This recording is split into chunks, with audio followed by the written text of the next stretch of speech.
শেষ পর্যন্ত আমাদের ইকবাল মামার ভবিষ্যৎবাণী সত্য হয়ে গেল। হ্যাঁ বন্ধুরা, কেন এটা বলছি তা কিছুক্ষণের মধ্যেই আপনাদের কাছে ক্লিয়ার হয়ে যাবে। সো কি বলেছিলেন ইকবাল মামা? আপনাদের কি মনে আছে কথাটা? আমাদের ইকবাল মামা বলেছিলেন, ৩ দিন যেতে দাও, কার কত দম দেখা যাবে এবং দর্শকরা তার বিচার করবেই। কথাটা তিনি কোন উদ্দেশ্যে বলেছিলেন তা আমার মনে হয় আর নতুন করে বলে দিতে হবে। সকলেই জানেন, তুফান সিনেমা প্রসঙ্গেই তিনি কথাটি বলেছিলেন এবং তিনি এটা বোঝাতে চেয়েছিলেন যে তুফান সিনেমার থেকে রিভেঞ্জ সিনেমা নাকি অনেক বেশি জনপ্রিয়তা পাবে।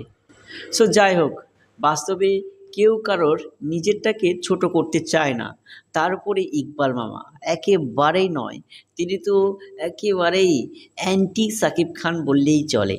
তার কাছে আমাদের মেগাস্টার কিং খান সাকিব খান যেন একটা বিষ মাখা তীর। কিন্তু আজ সপ্তম দিনে দাঁড়িয়ে Toofan cinema box office blockbuster collection দিয়েছে, সেখানে রিভেঞ্জ সিনেমা ফ্লপ হওয়ার পথে।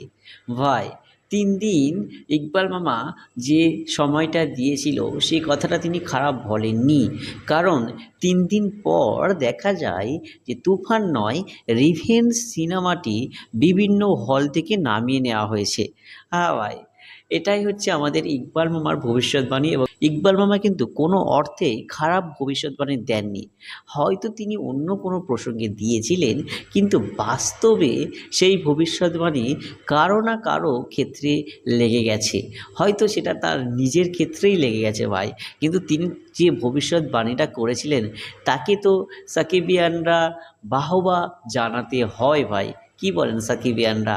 আজকে সপ্তম দিনে দাঁড়িয়ে তুফান সিনেমা প্রায় ২০ কোটির উপরে ব্যবসা করে নিয়েছে, সেখানে রিভেঞ্জ সিনেমা এখনও ১ কোটিও টপকাতে পারেনি ভাই। ৩ দিন পরে যার কতটুকু দম আছে দর্শক প্রুভ করবে, দর্শক দেখবে।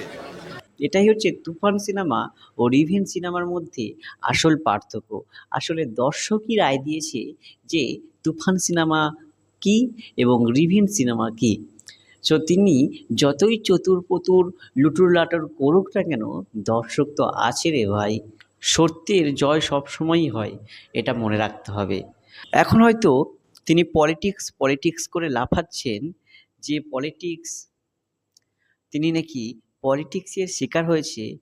অস্বীকার করার কিছু নেই যে ফিল্ম জগতে পলিটিক্স নেই, অবশ্যই পলিটিক্স আছে। আমার মন বলে রাফির চেয়েও বড় পলিটিক্স ইকবাল। কি বলেন সাকিবিয়ানরা? তা কমেন্ট করে জানিয়ে যাবেন।